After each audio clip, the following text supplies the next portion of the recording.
Lonely Monk Productions.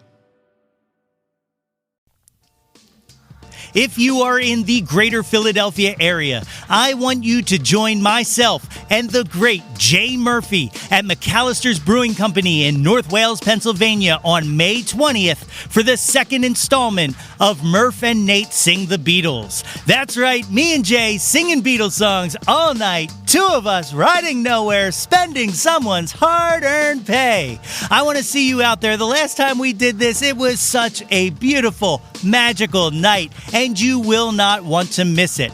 But if you cannot be there in person, we will also be live streaming this on Facebook at facebook.com/Yo That's My Jawn. So, May 20th, mark it on your calendars. Murph and Nate Sing the Beatles at McAllister Brewing Company in North Wales at 7:30 p.m. Be there or be square. Square. I don't know if y'all have seen Doctor Strange in the Multiverse of Madness yet, but yo. That's my Jawn!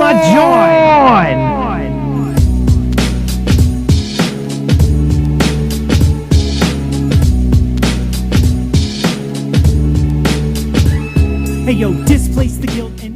What's good, friends and family, neighbors near and far? Welcome to an all-new episode of the Yo That's My Jawn podcast. The podcast, website, brand, movement, way of life dedicated to the embrace and championing of your passions. I'm your host, Nate Runkle, a.k.a. J. Jonna Jameson, a.k.a. Johnny Cage, a.k.a. John Mecca, a.k.a. Nate 3.0, back at it again with yet another episode of the podcast. As always, I hope this podcast finds you all in good health and in good spirits. On today's episode, I speak with Garrett Dutton, a.k.a. G Love.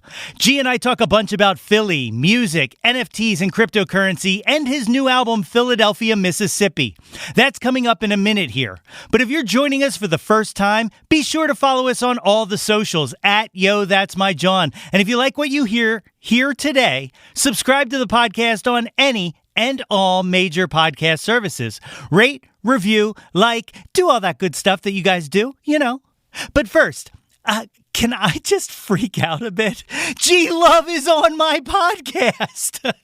Oh my God. I don't know if I can explain to you how much this episode means to me, but I'm going to try. See, back in 2020, when I started formulating this project, I gave myself 3 stretch goals. And I'm not sure how familiar you guys are with stretch goals, but they're like goals that are set high above normal standards. You know, they're radical expectations. So I gave myself 3 stretch goals, 3 guests that represent to me the pinnacle of what I thought this podcast could be.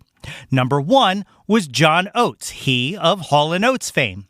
I'm a lifelong fan of Hall & Oates. You know, their early albums on Atlantic are, to me, absolute classics. And John wrote one of my favorite songs of all time, Greatest Mistake, from the Handsome Boy Modeling School album, White People. Also, John comes from my hometown of North Wales, Pennsylvania, and I always wanted to talk to him about that commonality. You know, another stretch goal I came up with was Questlove. I don't know that there's anyone in music that I respect as much as I respect Quest.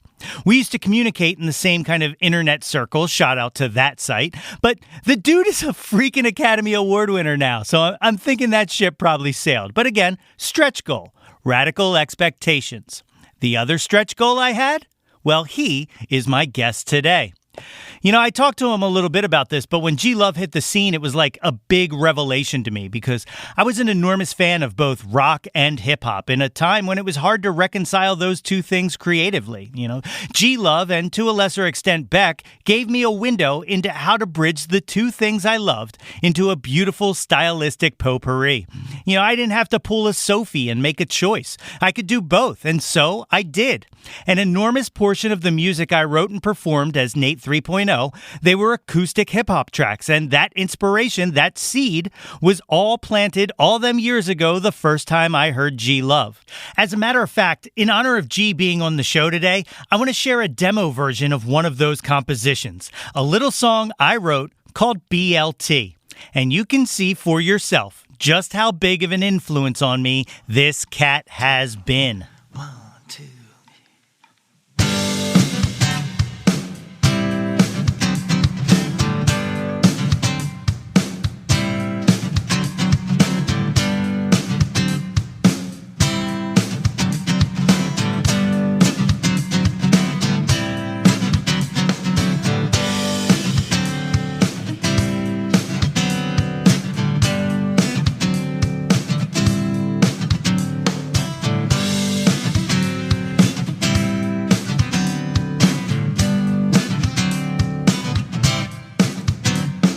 be the bacon in your BLT. I'd be the Danny Zuko girl to your Sandine. I don't want you to ever underestimate me, cause it would be my dream to be a fantasy. I promise you would be the salsa on your nacho chip.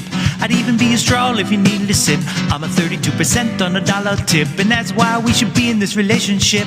You had me from the second that you walked right into the room, and now I know that I was a fool to assume that I could never have a chance with a girl like you.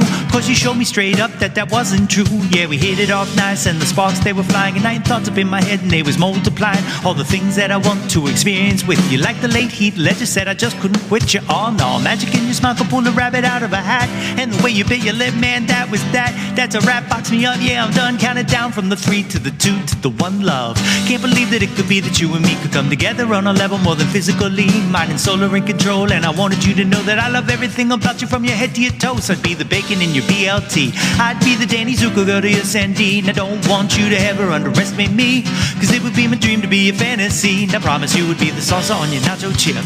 I'd even be a straw if you needed a sip. I'm a 32% on a dollar tip, and that's why we should be in this relationship.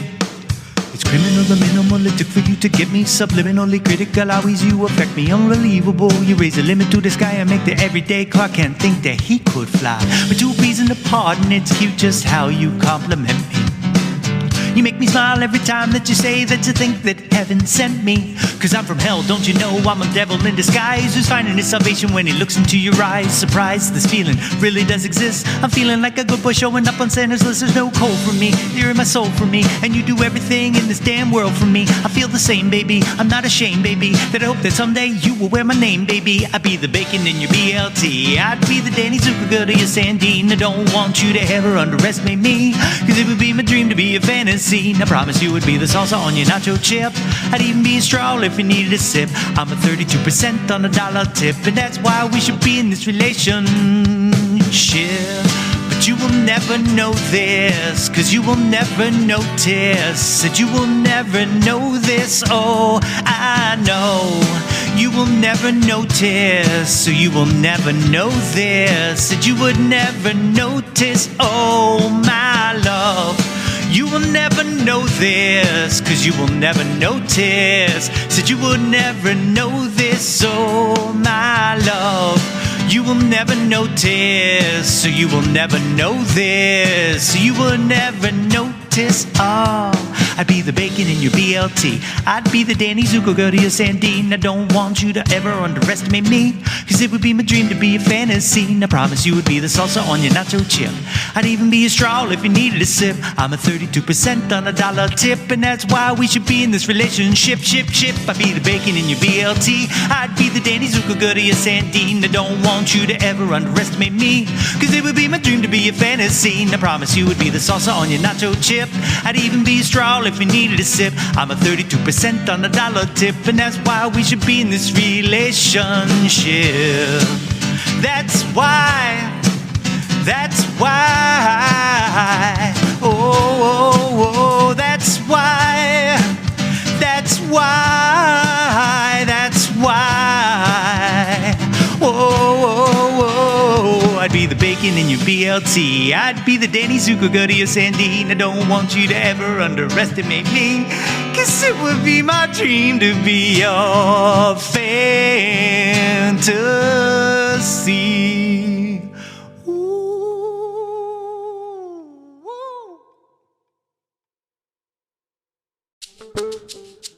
My guest today is a singer, songwriter, bluesman, MC who got his start busking on the streets of Philadelphia and took his music from there all the way to a Grammy nomination for Best Contemporary Blues Album in 2020 for his album The Juice. He has collaborated with the likes of Jack Johnson, Kebmo, the Avett Brothers, Cisco Adler, and many, many other artists. Alongside Philly legend Chuck Treece, he is set to release his new album, Philadelphia, Mississippi, on June 24th on 30 Tigers Records. Produced by Luther Dickinson of the North Mississippi All-Stars and featuring collaborations with rising blues stars like Christone Kingfish Ingram, Jontavius Willis, and legends like Alvin Youngblood Hart and R.L. Boyce, as well as hip-hop legends Schoolie D, Speech of Arrested Development, and Freddie Fox. Philadelphia, Mississippi brings that unique brand of hip-hop blues down to the Delta to see what would happen when the Philadelphia of the North meets the Philadelphia of the South. Folks, it is my absolute honor to welcome to my show, G Love. Ladies and gentlemen, I am joined today by the great G Love. G, thanks for joining me on Yo, That's My Jawn. Yo, thanks, Nate. Thanks for having me. And I was just saying, man, your studio looks dope. It's my basement, man. This actually flooded last summer. And so this is like the basement 2.0. So love it. It looks killer. So just to get started, I just want to tell you kind of like how I came to be familiar with you and the Special Sauce. And it goes way back, man. Like, I think it was like, I want to say like Spin Magazine did like a new and notable, they used to put those mix cassettes out and stuff like that. And Cold Beverages was on there. And it was like a revelation because like I had always been torn between two worlds, like I always loved rock music, but like hip hop was like my own. So like when I first heard that song, I was like, oh my God, someone's doing it. Like it was absolutely, it was like you and Beck. And I was like, oh, we've made it. Like, we've done it. And then I went and like, I had a very small, but a music career that bridged acoustic hip hop as well. So I owe it all to you. So thank you so much for creating something so important to me. Well, thanks. And actually, I mean, just jumping right in because you kind of nailed it when what did you say? You said I rock, but what did you say? Rock, but I was like torn between two worlds. I was like a man of two lives, Right. Well, I think a lot. Yeah. So there was the same thing. Like we grew up with, classic rock and like, 80s rock and roll pop music. And then hip hop came and that was like our generation. But, it was not necessarily the origin of hip hop is within the African American community, and it's a cultural music that comes from that culture and is by that culture. And especially when it first started. So there was not the notion that, if you weren't growing up in that neighborhood where that was happening, that it was kind of acceptable, or forget about being the norm, just being even like, you wouldn't think about doing it because it was such a pure thing. And nowadays hip hop's infiltrated is one, right? It's part of every music. Yeah. It's part of country music. It's part of classical music. It's part of hip hop. It's part of rock and roll. It's all the lines are blurred, but you brought up Beck. So when we came to Philly and started recording our first demos in 1993 down at Studio 4, the home of Rough House Records, where they had just signed Cypress Hill, the Goats, the Fugees, and Crisscross, and Blueberry, my dog, and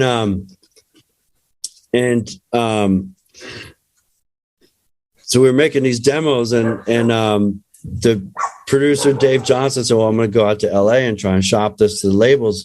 Well, he came back from the trip. Well, how did it go? We getting a record deal? Well, he goes, no. Actually, there's another white kid that plays acoustic guitar and raps. What? What are you talking about? Yeah, some guy named Beck or something. Well, anyhow, they chose him and didn't choose you. Well, long story short, we got our record deal shortly after that and signed to Epic Records. But that first year that when we dropped, every article that I was in was like comparing G Love and Beck, what I'm saying? No way. And yeah, because he dropped the Loser single, and we dropped Blues Music within months or weeks of each other. And then the Roots, of course, I think they maybe put their record out, their Geffen record out. I think they had an independent record out, but they put their first major release out later that year or in '95. Yeah.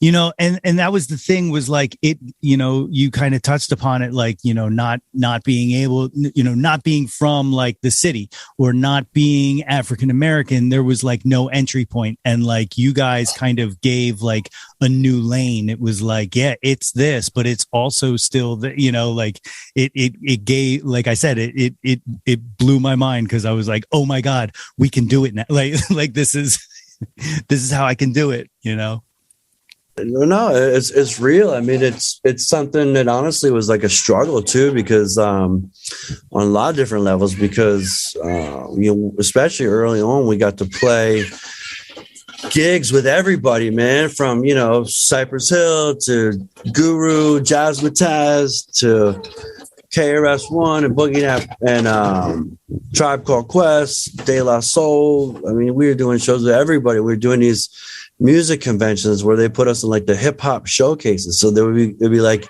two MCs with a DAT, and then two MCs with a turntable, and then there'd be three white dudes from Boston playing instruments, and just playing this kind of like garage band sound. It just was not being accepted by the hip hop community listeners at all. And it was some tough shows, and it was hard on me. But I will say this, that like the hip hop artists, especially like Q-Tip, I'm just going to walk inside while I'm talking about, like, I'll never forget, like we were doing open up for Tribe Called Quest at some New England cottage and college. And we were getting no love, like from the crowd. It was kind of tough. And then Q-Tip came on at the beginning of his show. He was like, maybe y'all make some notes for G-Love. They came up and did their thing. And he was always, so like the artists were always really supportive, but the hip hop community,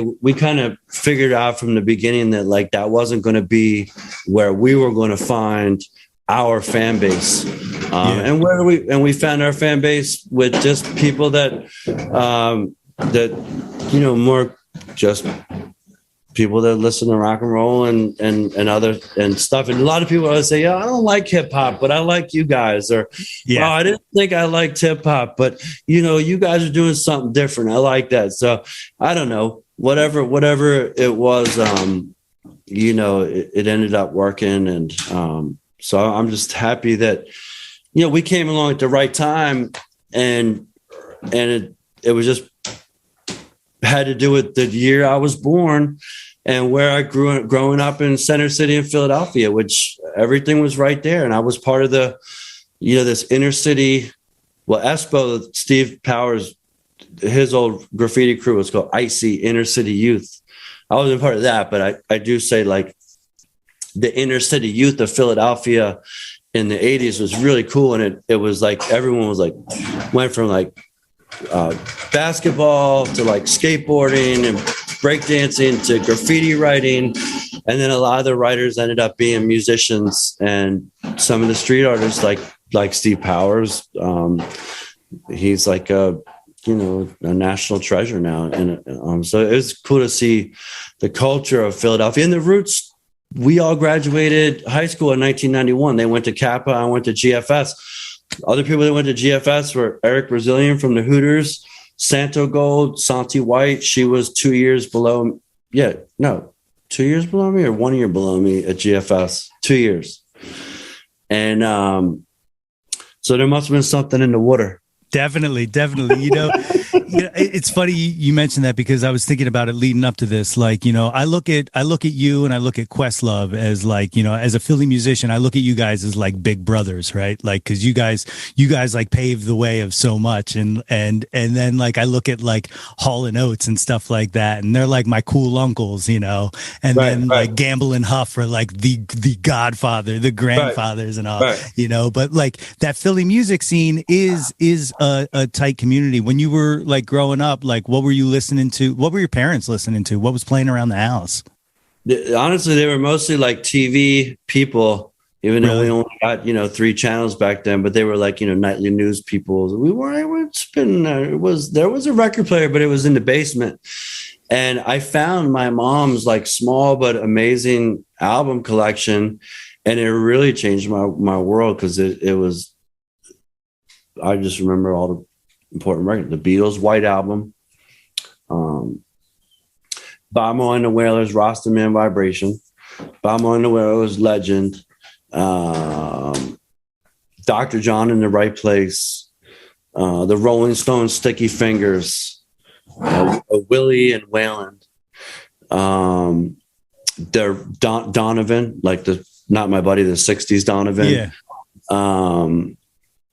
And yeah, like I remember like putting on the Dr. Jawn record, and if you know that record in the right place, it starts with the clavinet going and the horns come in. It's like, whoa, it's kind of scary, man. Like it's like, whoa, what do you think about this? But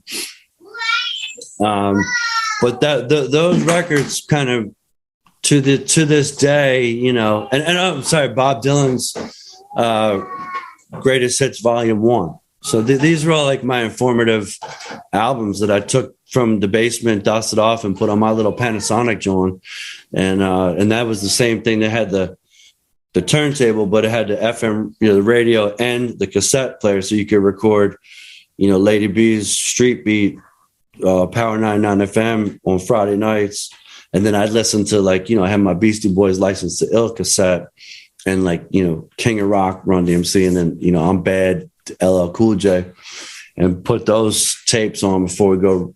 I have this memory of being 15, listening to the Beastie Boys, hold it now, and before going out and writing graffiti, we go get on our skateboards or whatever and go get a Jolt Cola, which had all the sugar and twice the caffeine. Yes. And then we go write graffiti, and we were just little kids, from Society Hill, like trying to act all badass. But Philly was like that. It was like, it was neighborhoods block by block. So you'd say like, well, don't walk too far in any direction, because you're going to end up, in a neighborhood where, you might not be so welcome. And it was everybody. You had like the Taney Street Gang were the Irish guys, and then you had the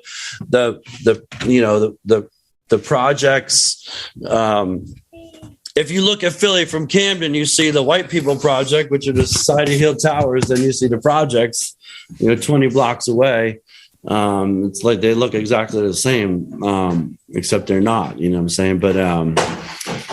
But yeah, you had all these different neighborhoods, and you better watch out. Are you gonna watch out for the South Philly kids that will come fuck you up, man? The Italian kids from Bella Vista. Well, you're a tagger. Did you ever? Were you a break dancer back then too? I used to break dance a little. That was. Oh, I was terrible at both. I mean, now my tagging's getting pretty good because I've been doing it so long. But I was definitely like a toy. That's what you call like a wannabe graffiti writer. I was good at hoops. I was okay at skateboarding, but a lot of my kind of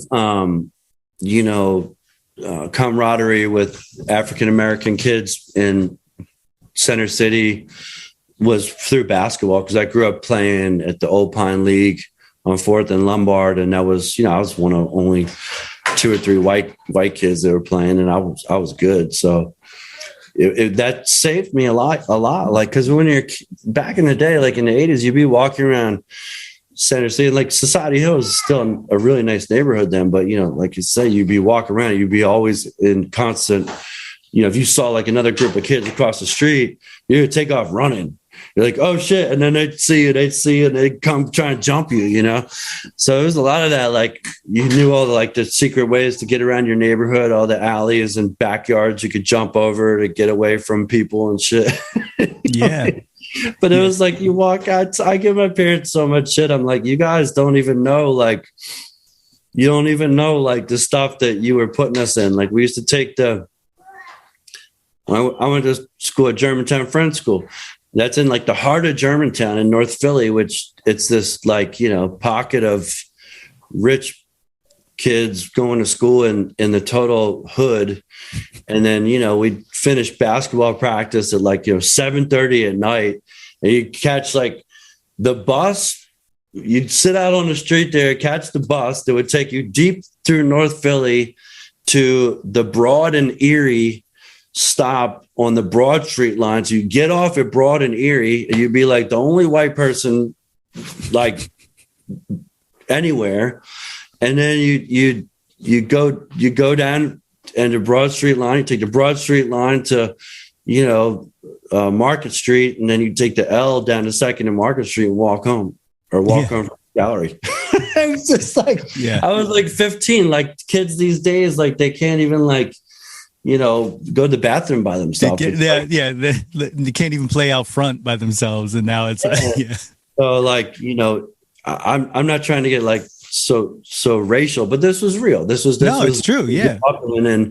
And you would be an outsider in a neighborhood where you weren't a part of that neighborhood, period. Yeah. Yeah. Oh, definitely. Definitely. Like, it's amazing to me because it feels like it's only been 5 years, but I know like we're all old, but like the amount of change that Philadelphia has gone through, like specifically in the past, like 15 years or so, but like, it's amazing. Like I remember, I lost my mom to leukemia like a long, long time ago. But like when she was in the hospital down in Thomas Jefferson, my dad drove us down one day and we like went in and my mom was like, "How was the ride?" And I was like, "Dad drove us through JBM territory." And she was like, "What?" And I was like, "Yeah." I was like, "He didn't know where he was going and he drove us through, the wrong spots." and she was like furious. Like it's always one of my favorite stories from that period because it was such a miserable time. But like you said, you make a wrong left on a one way and all of a sudden you are in the wrong place at the wrong time.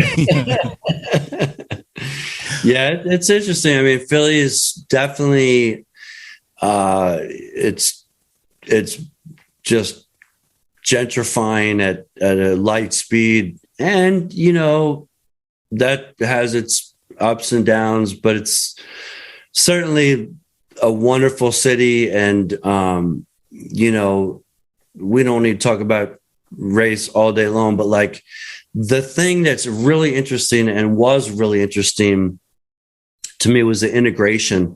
And like I said, that happened with sports at a young age, and then later it happened with music. And I had this line from one of my songs, which goes, "White kids rapping, black kids playing rock, cheesesteak, fried onions, party on the block."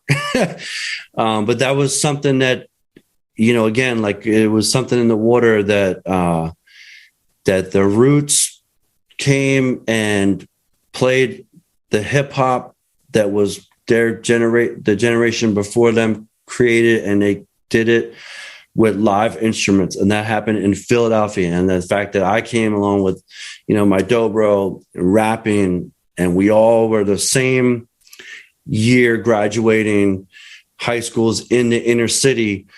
And then if you know that book, Malcolm Gladwell's The Outliers, which talks a lot about like, why did the Beatles or why did Steve Jobs and Bill Gates, same thing. Bill Gates and Steve Jobs lived within miles of each other. They graduated a year or two apart. There's a reason. And that was a lot because the integration in Philadelphia. And there was, and Chuck Treats, who we've reconnected and making our new record. And he's the ultimate example of a kid, I think he was raised in West Philly and in Wilmington, and he got into skateboarding with some of his neighbors, and that kind of, skateboarding at that time was like a white thing, right? Yeah. And but he's from a black community. So he's coming up playing R&B and jazz and stuff like that. This is before hip hop. And then getting into punk rock from his skate influence, and then bringing the hip hop live thing, because he was part of the original Goats, and he was in the Roots over the years. So this is a real integration and a story of Philadelphia, a story of an East Coast melting pot of a city. Yeah.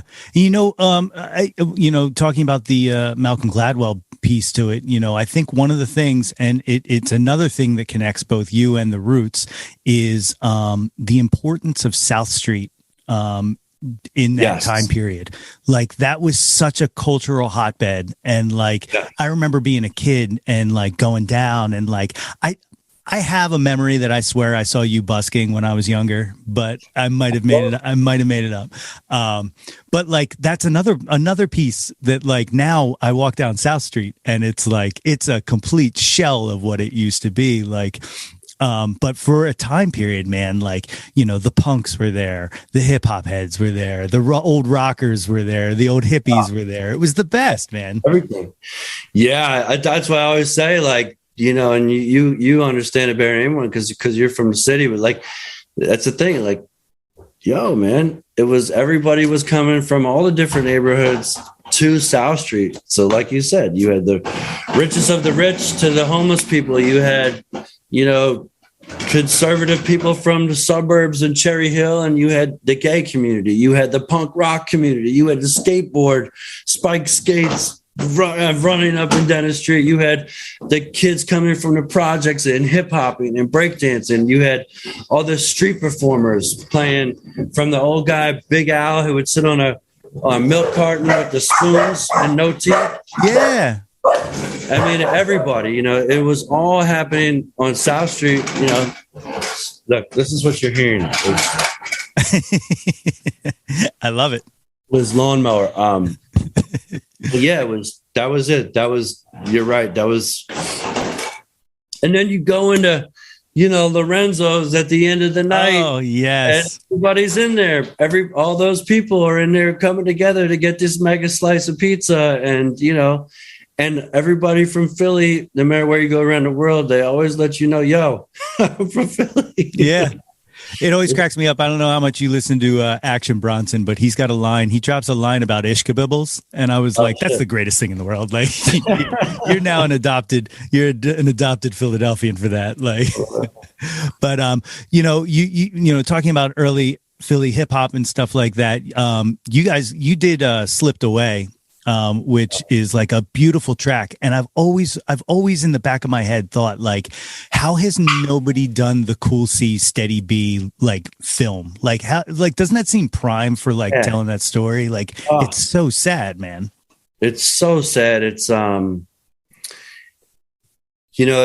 it's just briefly for people that don't know, Steady B and Cool C, like legendary Philly hip hop artists as teenagers. And fast forward to the 90s, obviously like their musical kind of careers probably fell off and whatever. They ended up robbing this bank, and they shot and killed a police officer woman, and I think she was the officer Laretha Vard. I think she was the first woman police officer killed in the line of duty in Philadelphia. It was a tragic story, and she left behind, 2 sons and her husband. And there's such a tragic story on so many levels. And, of course, her death, the impact to her family, the fact that 2 young black men shot a black police officer woman. These guys were rock stars and now they're robbing banks. I mean, it's just so hard to wrap your head around it. But then again, maybe it's not, because this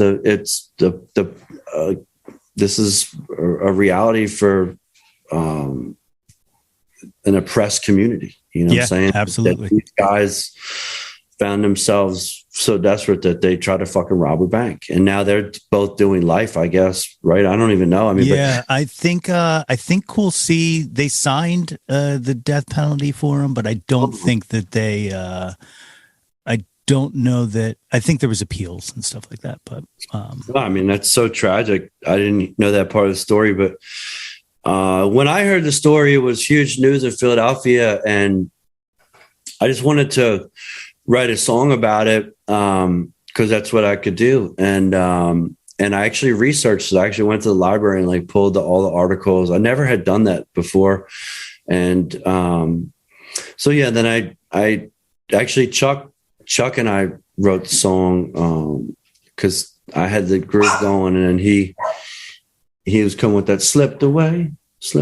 And then, I wrote it just from the good morning sun. It's off to school. You know what I mean? So just the tragic part to me was the family and being destroyed because the matriarch, Larita Vard, was the victim, and she was just doing an honest job, whether you like the cops or not. She was doing her job, and there was a bank robbery going on, and she just happened to be the first officer on the scene, and she took the bullet, and then, you know, the bank is open and the rappers are jailed, but mom won't be coming home. You know, that was the line. That's a beautiful song, and like that whole album, man, is like that's one of my Desert Island picks. Like that's such a perfect album. But a close contender from the 3 songs that I've heard so far is Philadelphia, Mississippi, which you're doing with Chuck now. Tell me a little bit about like how that came about. Like it was pandemic related, right? Playing the soul barbecues. Yeah, we started doing, you know, we went from the live streamings, and then we live up on Cape Cod now, the mean streets of Cape Cod, Massachusetts. And someone reached out, said, will you come play this graduation party? Kind of that June or July of the no, it was like that. Yeah, like that. It was cold, I remember. So it must have been early in the pandemic, that first summer. And I don't know. Well, it's just the family. So I went, we said, okay, we'll do it. We need to make money somehow. Yeah. So showed up at these people's house, played, you know, acoustic in their living room, you know, for the 4 college kids and the parents, and well, let's start doing this. So we started doing it. Long story short, that next fall, it started getting cold. Well, we got to go south. So we went to Florida, and then we got a gig in Mississippi. I had always had this idea because there's a city called Philadelphia, Mississippi, and I always thought, well, that always kind of like tickled me, you know, like Philadelphia, Mississippi. Yeah, but no, where are you from? Philly, not Philadelphia, Mississippi. And so, you know, man, I thought, well, what a great name for a record, Philadelphia, Mississippi. It's the pilgrimage of the hip hop blues. So Chuck Trees, legendary, iconic Philadelphia musician, professional skateboarder. Like I said earlier, he's helped everybody and been a part of all his bands like The Goats, The Roots, Santo Gold, G-Love, and Don McCluskey, who was on your podcast. Yeah, I just saw him Monday. He's doing a residency at Fergie's in Philly. Man, his band sounds so good right now. They're so good. Yeah, we played a gig with them at a drive-in movie theater during the pandemic up here, and I was scared to go on after him because he sounded so great. But yeah, man. So, you know, Chuck and I reconnected because we were going on this tour down to Florida. We played a show down at Bird and Betty's in LBI, and Chuck heard about the show. He said, "Want me to come jam?" I said, "Yeah, come on down." So we jammed. After the show, I said, "Well, tomorrow night's in Baltimore. You want to come?" Well, him and his son Kieran said, "Okay, we'll come." They showed up in Baltimore. After the Baltimore show, well, tomorrow's in Richmond, Virginia. You want to come? Yeah, we'll come. So next thing you know, we're in Florida. We're working on this awesome duo set. So yeah, we started doing that, and then this next run, we went all the way down to Mississippi, and finally, it was like the window opened up. I got a gig offer to play with G-Love and the Juice and the Almond Betts band in Jackson, Mississippi. Holy shit. So we had a week off we planned it. So we do soul barbecues all the way down to Mississippi, and we'll take a week off, cut a record with Luther Dickinson in Coldwater, Mississippi, and do the Philadelphia, Mississippi project. And because of the pandemic, no one was on the road. Yeah. And all these blues people were available to come through. So in 4 days, we had like 10 special guests. We had, you know, Chris Stone, Kingfish Ingram, John Tavius Willis, Takari Jackson from Southern Avenue, Cam Kimbrough, who's Junior Kimbrough's grandson, Sharday Thomas, who's Othar Turner, the Fife blues player's granddaughter, Alvin Youngblood Hart, this old-timer R.L. Boyce, Trenton Ayers, and Luther, Chuck, and I. And we made this this record, which was kind of like, the blues meets hip hop, the hip hop blues. And we brought it back to Philly and cut Schoolie D. And then I got Speech from Arrested Development on it. And Chuck reached out to Freddie Fox, who's like the hardest rapper ever. And like, he's actually on a G Love record. It's so crazy. And he said, damn, this shit is good. It's going to get G a Grammy. Yeah. So, but yeah, it was, it's just a really eclectic piece of contemporary blues. Yeah, that's awesome. I'm so stoked for it. Yeah, the first I was at that Ardmore show that was like right after everything opened up last year. And was that last year? 2 years? God, time's flying. Yeah. but yeah, that was our second vaccine dose had just like hit the 2 weeks at that point. It was like a celebration. But you played like 3 tracks off the album and like it blew my lid off. Like I was like, oh my God, this is going to be something special. Specifically Love from Philly, which is, the first single that you just dropped on 420. Look, watch this awesome segue and the video done by the Blazed Ape Smokers Club, who make NFTs, which is a space that you're now included in. So yes, so this guy, actually, someone tweeted me. The Blazed Ape Smokers Club tweeted the Blazed Ape version of Questlove that he did, and then he might have DM'd me and was like, yo, how can I get this to Amir? And I was just kind of like, yeah. I was like, what do you want me to do about it? Like, what's that got to do with me? I was like, whatever. Like, but I was like, yo, you should make the G Love one. He's like, oh, that's a good idea. So then he made a G Love one, which you can look on my Philly G Love one, OpenSea account. You can see the G Love version. So then I said, this guy's name is Barry. I won't dox him, but he was, well, I said, dude, man, would you be down? And he said, well, how about I do ones of the whole band? And then I said, well, this song Love from Philly, I said, would you be interested in doing, because he lives in Brooklyn, but he's like a Philly guy. Yeah. And I said, would you be interested in doing,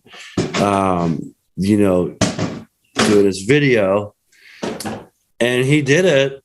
And he kept sending me clips because he made the Schoolie D guy and he made Chuck Treece's character. And every time he sent a clip of one of the verses, I fall on the floor. I was like, oh, this is the greatest fucking. He have like all these iconic Philly spots, and he went for it. And then I kind of, because he did the first verse and he was like, all right, well, that's what I'm going to do. And I was like, well, dude, don't you think you could do the next verse? And then he'd be like, I wasn't thinking about it, but okay, yeah, I got an idea for it. Then he'd do Chuck's verse. Oh, shit, well, what about my verse? And so he ended up doing the whole video, and it was cool. And it was kind of all on the strength of like, the new like community that you and I talk about, like on the Discord and stuff, of this new the NFT and blockchain communities and all these. The NFT space is just such a fucking trip, and it's just like the tribal communities, and that was the whole thing. Like, wow, let's team up our communities, and you get some notoriety off this with your collection, and we get to utilize your awesome artwork and have the coolest animated video ever. So it's really cool. Yeah, we've talked about it, but for the listeners, tell everybody how you got into like NFTs and stuff like that. Well, it's funny, like one of my good buddies is this guy named Scott Melker, who and his wife Emmy has one-on-one management, and they've been doing our website and socials for, I don't know, 15 years now. A long time. Scott was just an early adopter of Bitcoin and crypto, And he's a super smart guy. He's a DJ. Like he used to spin at Glam and all the clubs in Philly. And then he went to Japan and was a DJ over there. And he's been on tour with us on the Summer Haze tour as a DJ.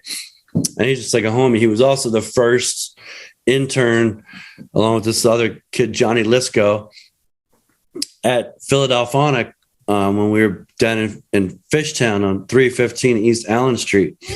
And whatever, long story short is that Scott's now like a huge player in crypto and has this podcast and newsletter that's super well subscribed.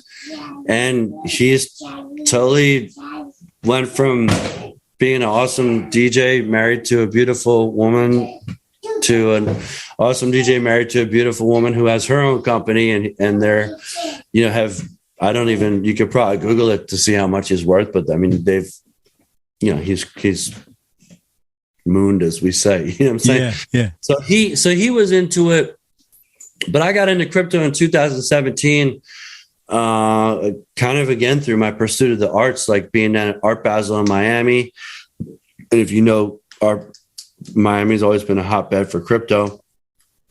And this was in 2017 when Bitcoin was going through this huge jump up from like, you know, $1,000 to $10,000 a coin, and people were becoming billionaires and millionaires. And I was staying with this guy who was already a millionaire, you know, multimillionaire real estate guy, but him and his buddies were on to Bitcoin. So they were all showing me their Coinbase accounts with, you know, millions and millions of dollars in them. And well, what is it? Well, they're like, just open a Coinbase account, you know, put in a couple $100 or a couple $1,000 and just jump in. I did.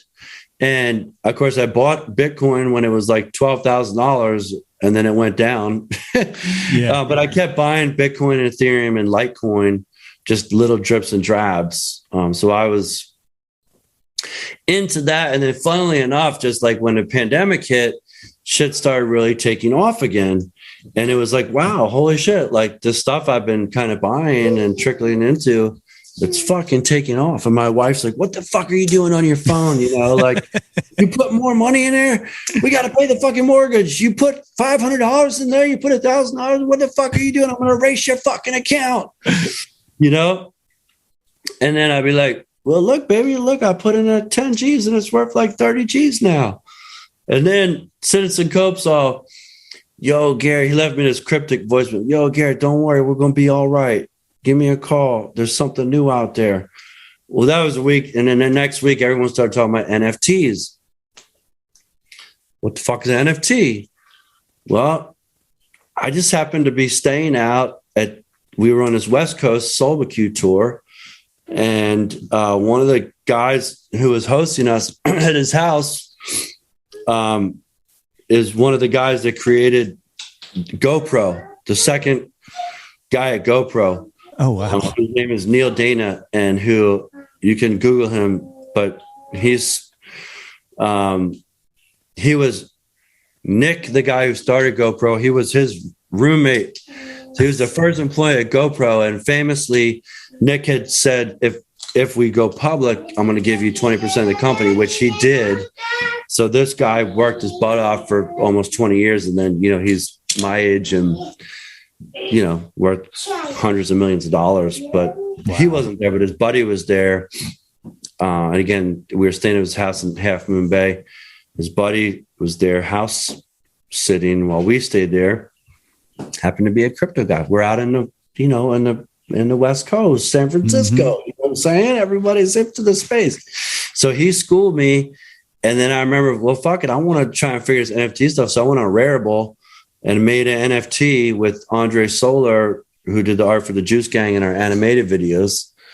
And I put it out. No one bought it, but I still have it. But oh no, the original one. Oh, I got the original one. Yeah, it's in my Coinbase wallet. I think it's listed on Rarible. But anyway, it's cool little. So it's just a Jiffy that has one of my Andre's characters of me kind of lying on the side with we got the juice scrolling by. It's cool little piece. Oh, that's cool.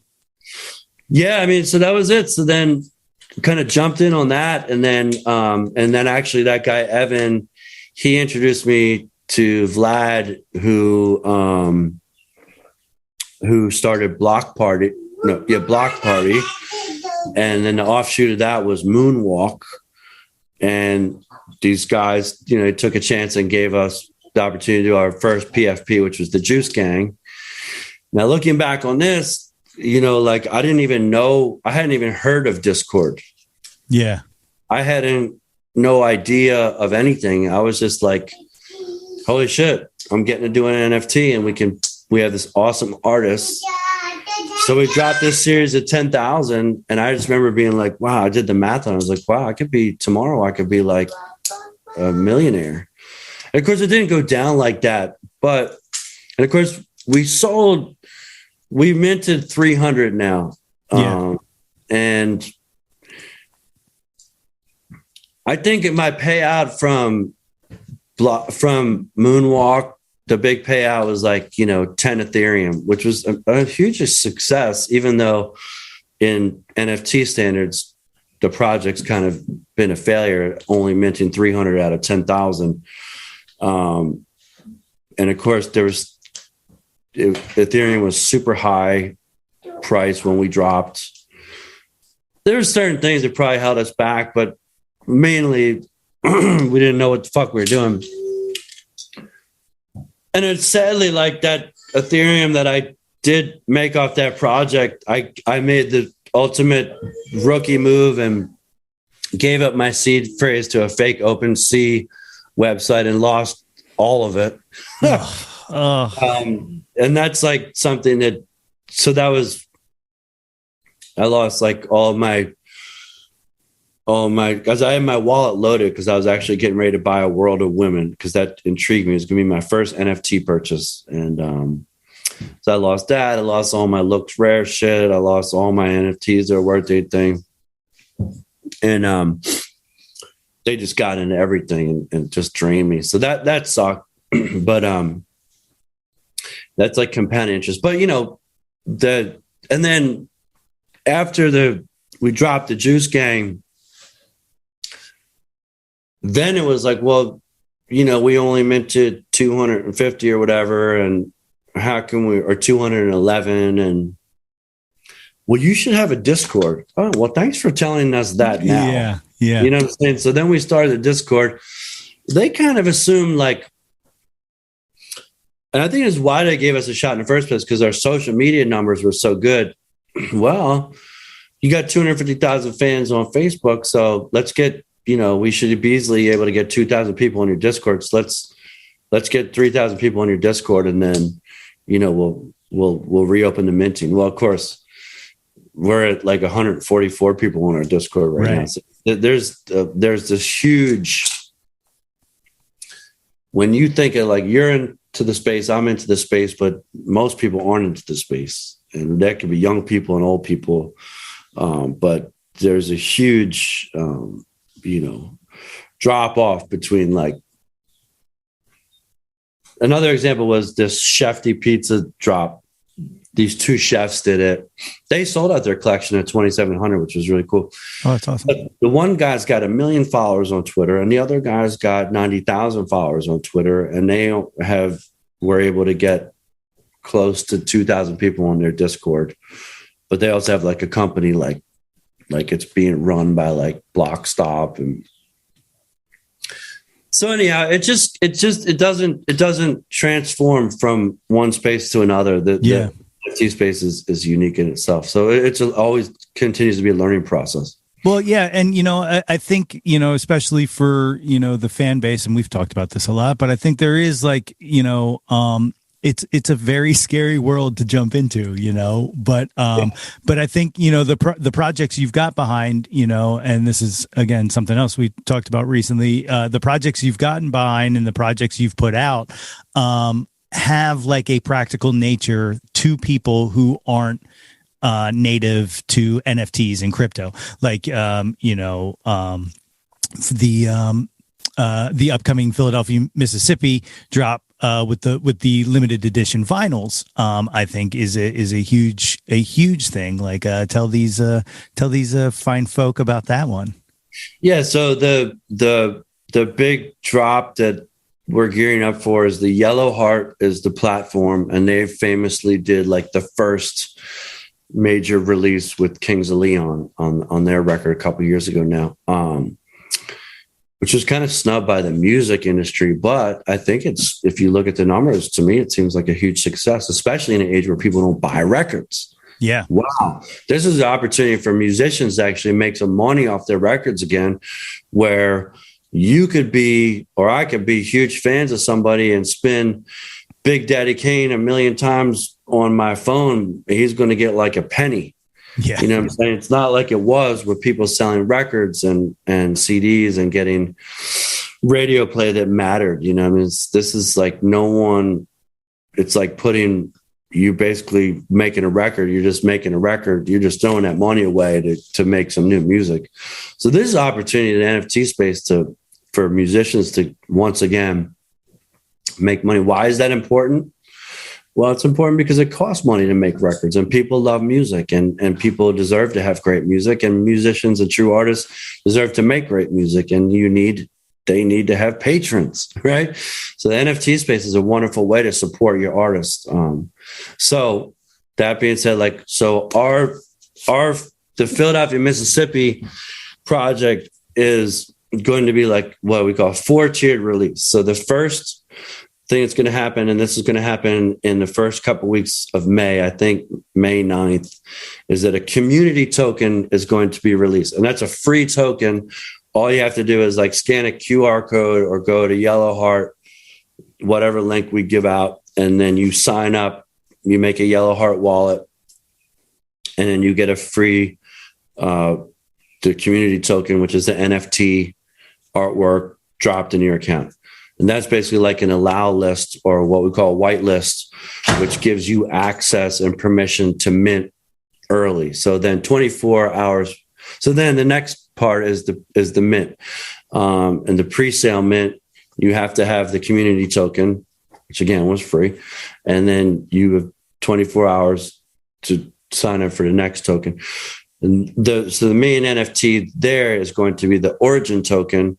That's going to be one piece of artwork based on our record cover. And that NFT comes with utility. Utility is what we call an NFT that does something else other than just something cool to look at on your screen. So the utility is that you buy the NFT and it's really the vinyl. So you get shipped to your mailing address. You get either a black vinyl. There's 700 black vinyls. There's 300 gold colored vinyls, like the actual record itself is gold. And then there's 5 test pressings. So 10 of the gold records come with 4 tickets and a meet and greet to a G-Love show. 5 of those 10 come with the gold record, the meet and greet, and one of 5 test pressings. So the whole collection is a PFP. No, this is complicated. Whole collection is a collection of 1,000. So that's the second tier. After we sell or mint as many of them as people buy, hopefully it sells out. A couple of days later, we're going to do a random drawing to see who gets, which wallets get a black vinyl, which wallets get the meet and greet, which blah, blah, blah. And then the last part of it, the 4th tier, is the free airdrop of the generative PFP series, which are 1,000 unique variations of the album artwork. So you get 3 NFTs and a record for $175. And Yellow Heart's platform is user friendly for people not in the space. You can just use your credit card to do it. And of course, you can also pay with Ethereum or other crypto out of your crypto wallet. So, yeah, that's it. Philadelphia, Mississippi, NFT, Yellow Heart. Coming soon. It's awesome. It's awesome. And everyone listening to this should join the Discord. It's a pretty good community. I mean, it turns into a Substack of just me typing every once in a while, but when it's happening, it's happening. It's nice because I mean, it's funny because you go on different discords, and like the bigger the project, obviously the more people in the discords, and then you just have a million people in the chat saying good morning, hey, Yeah. Yeah.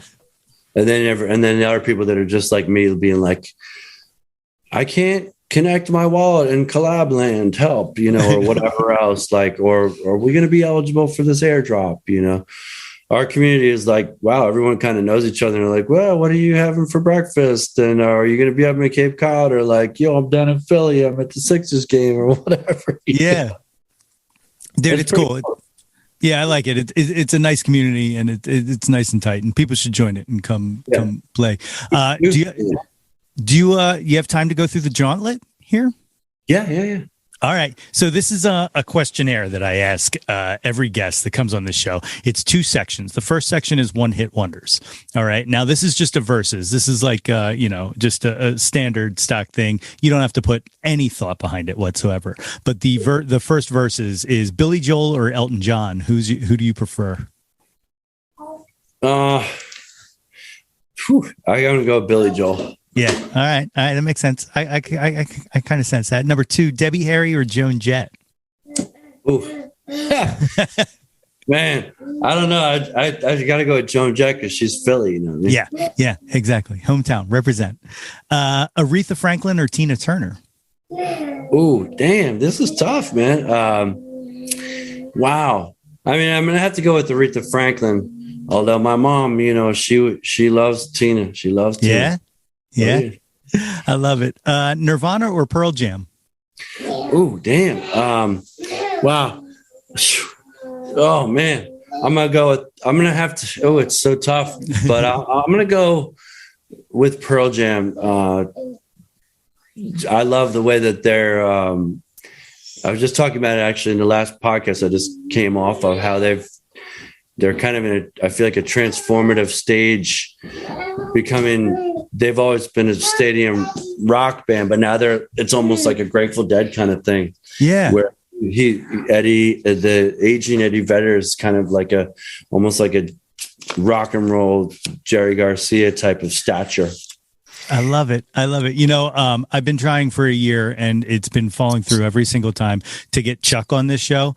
And one of the main reasons is I want to ask him to pick Billy Joel or Elton John or Nirvana and Pearl Jam because he's played with Pearl Jam and Billy Joel. Right. No doubt.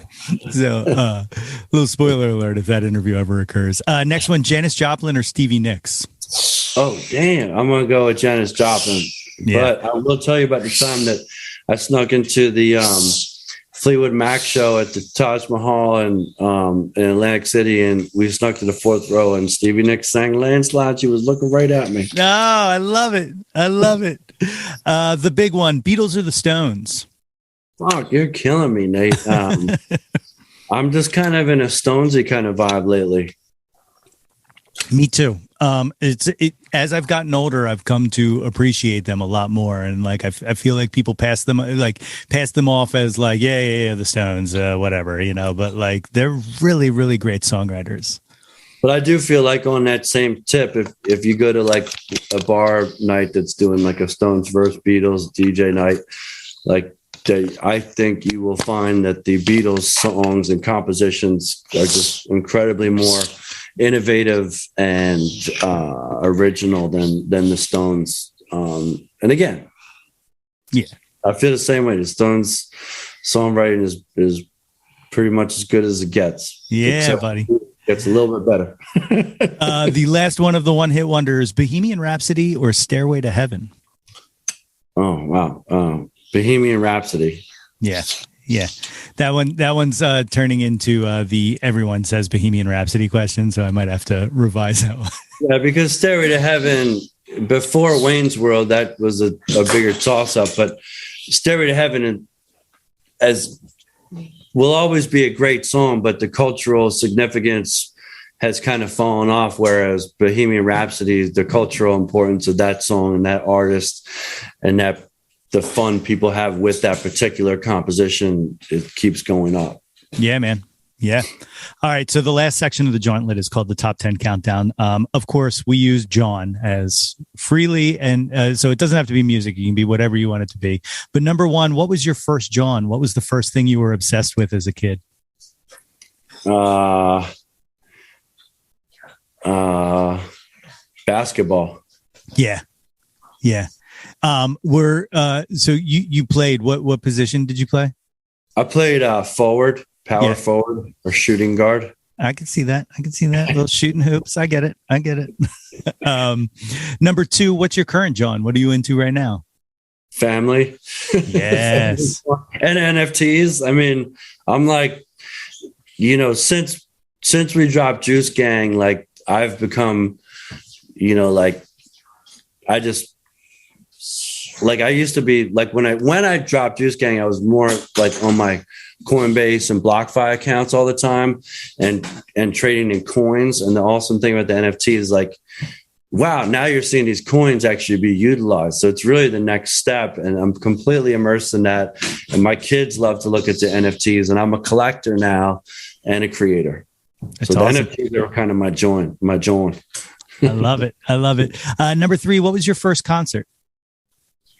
First concert was the Blues Brothers at the Mann Music Center. Second concert was the Hooters at the Tower Theater. And then the third concert was George Thorogood at the Spectrum the night Villanova beat Georgetown. Damn. That's a high pedigree 1, 2, 3 right there. Set the stage pretty high. It's so crazy. The Blues Brothers at the Mann, that had to have been a killer show. Like I was 8. I do remember John Belushi coming out on stage flipping, like doing handsprings. He's a little fat guy. That's so cool.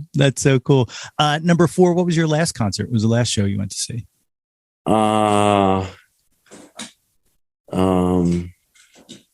My show. What did we just? Who did I just get to? I don't know. I haven't. I don't. I haven't really gone to a show. Like I guess I've seen. Well, I guess just watching Ron Ortiz play, or the Allman Family Revival, because I'm not on stage the whole time, so I get to watch that as like a fan also. That's perfect. That counts. That totally 100. By the way, Ron is so goddamn amazing. Unbelievable. And like I'd seen him, previously with the band and stuff like that, but seeing him play by himself the last time you were in Philly, like, man, what a talent! What an absolute talent! Yeah, he's great. Great. Number 5, what was your favorite concert that you've ever been to? Paul McCartney at Fenway Park. Ooh. And also Bruce Springsteen at Jazz Fest. Really? Those are titans, absolute titans. Number 6, who have you never seen live that you wish you would have? They can be living or dead.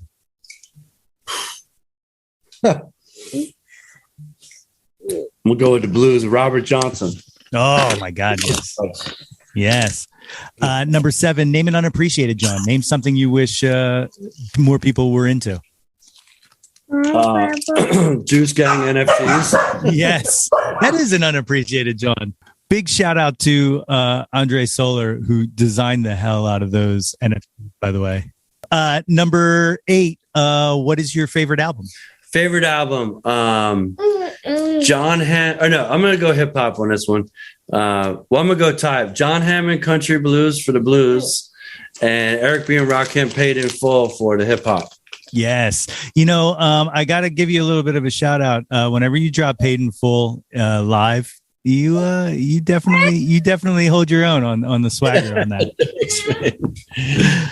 The number 9, name an artist whose output you'll consume anything they put out. Ooh, Tribe Called Quest. Very good answer. Did you hear that new Fife album that came out after? You got to check it out.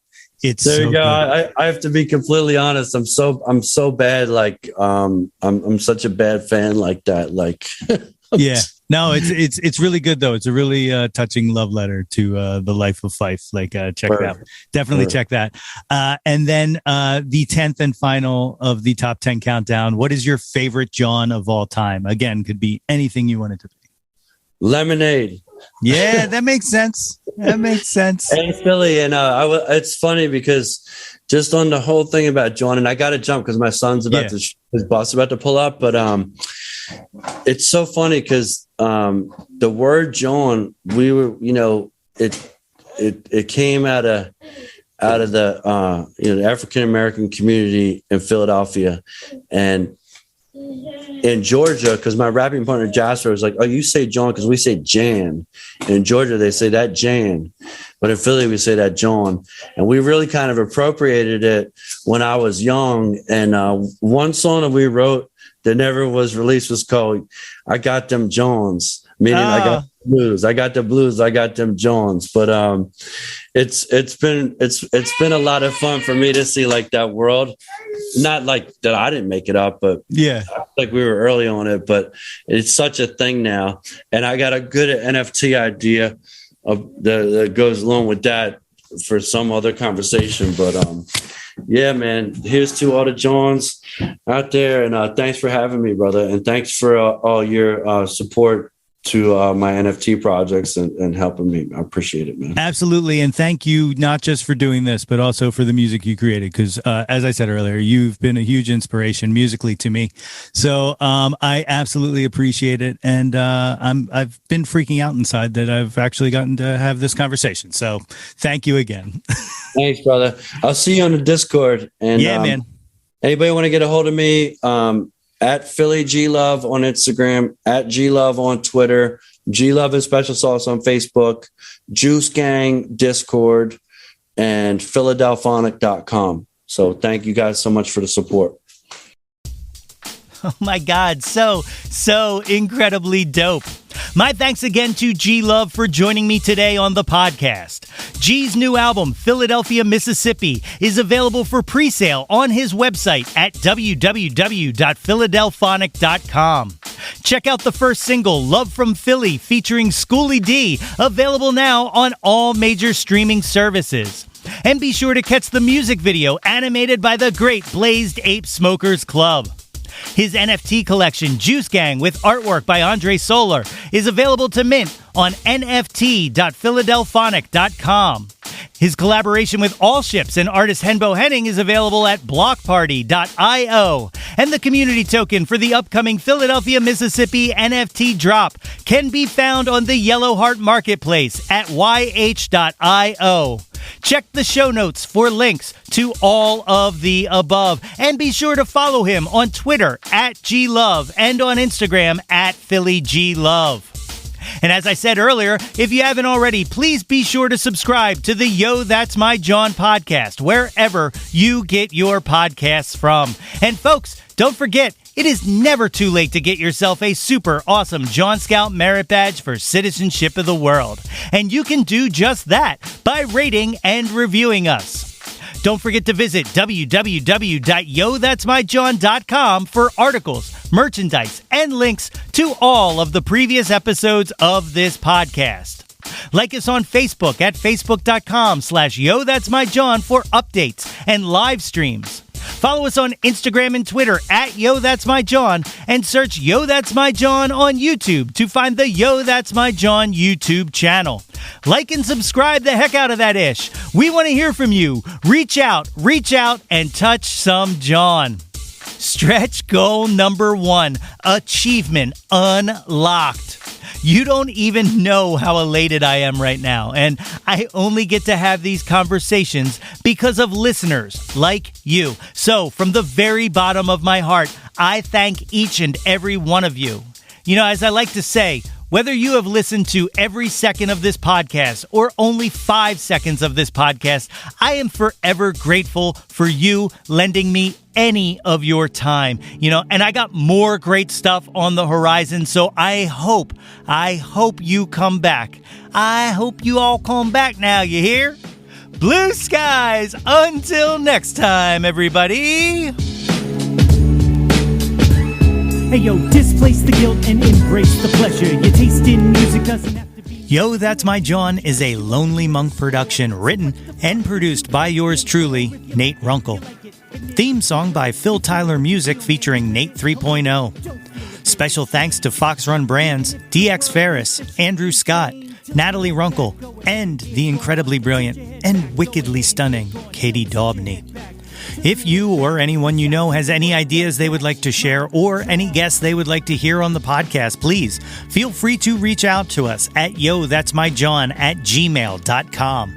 Or you can leave an audio message for us and possibly hear yourself on a future episode by visiting anchor.fm/ytmj/message. Until next time, be sure to displace the guilt and embrace the pleasure and shout to the world, yo, that's my Jawn.